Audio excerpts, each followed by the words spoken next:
Right now, Emmanuel Acho, the football star who struck a chord with his hit video series, Uncomfortable Conversations with a Black Man. Now he goes deeper in his new book with the same name. And Emmanuel, you see him. He's joining us now to talk all about it. Good morning. It is wonderful to have you back here on GMA, and congratulations on the new book. And it's hard to believe it's only been 5 months since your video series already has over 65 million views. What are you hearing from people, Emmanuel, about it?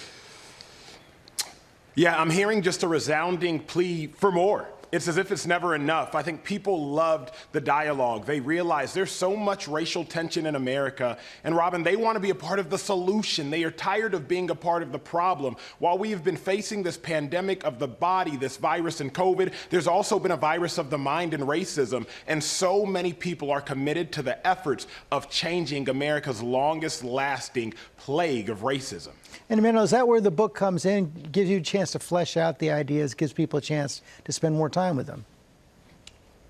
You're exactly right, George. That's exactly why I wrote this book. I don't care so much for clicks. I don't care about sizzle, which comes with the spoken word. I care about substance, and that comes with the written word. See, when I go on camera, people might share it, they might like it, but when you write a book, you give someone a figurative baton to run a relay race towards reconciliation that they can read, that they can carry, that they can pass on to the next generation and the next generation. If we really want to cure racism in our minds, cure racism in our hearts, it doesn't just start with us. What can we do to affect those that come after us? Because racism and racial reconciliation, it's not a finish line that we'll cross, it's a road that we'll travel. So we have to travel it together. And Emmanuel, in your most recent video, you talk with white police officers about their relationship with the black community. We have a clip of that, of some of the moments at the end of that conversation. Let's check it out.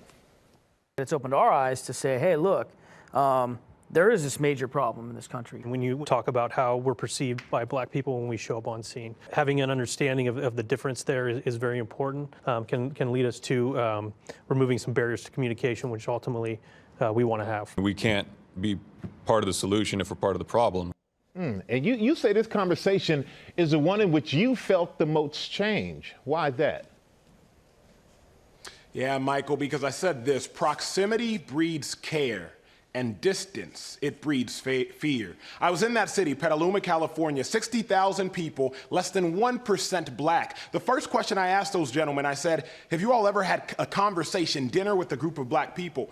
And the resounding answer was no. And so they opened up their aperture of understanding as it pertains to color and culture. Because see, Michael, it's not just a color issue we're dealing with in America.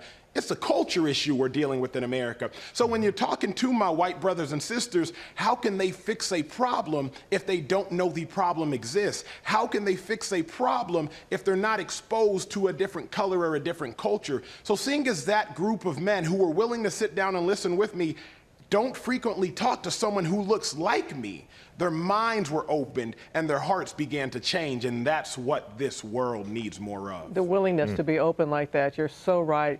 And there was another video that really struck me. It was with an interracial family and how white parents who adopted black children, and you said it even surprised you?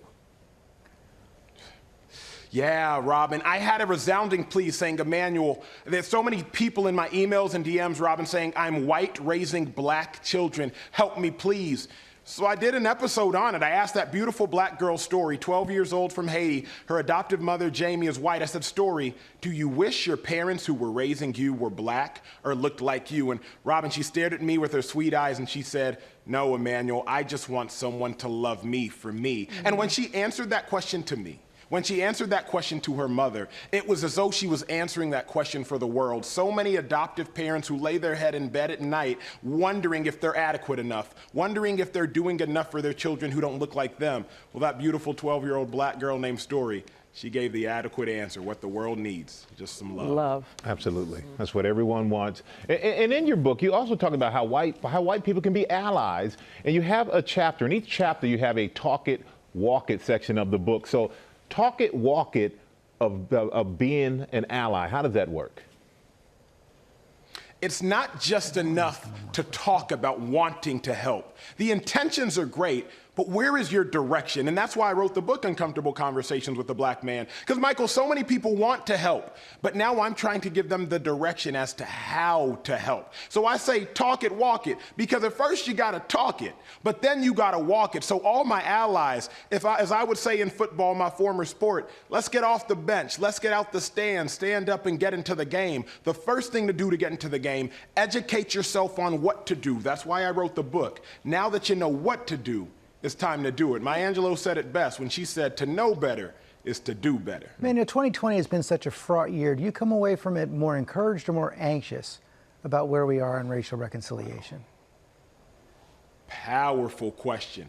I come away from 2020 encouraged, and I'm encouraged because as I look around and I look at people who've talked to me, I got a sweet email from a white woman, 70 years old, named Lynn, and she said, Emmanuel, I grew up with racism around me. I didn't go to school with any Negroes, she said, but after seeing your video, my heart and my mind has been opened. Please don't give up on me yet. I love you, my son, and my brother. And when I got an email like that, George, it's hard not to be encouraged, because you realize hearts are starting to turn, minds are starting to change. We just have to persist on and fight this good fight towards racial reconciliation. And giving people a space as you have, thank you so much, because we're too quick to say that somebody is racist, and we're too quick to say a black person is playing the race card or is too sensitive. And we have to have these conversations and coming together, and what you've done with the videos and now your book. So thank you so much for that, Emmanuel. Thank you, Emmanuel. The book is called Uncomfortable Conversations with a Black Man. It's out today. Well, hey there, GMA fans. Robin Roberts here. Thanks for checking out our YouTube channel. Lots of great stuff here. So go on, click the subscribe button right over here to get more of awesome videos and content from GMA every day, anytime. We thank you for watching, and we'll see you in the morning on GMA.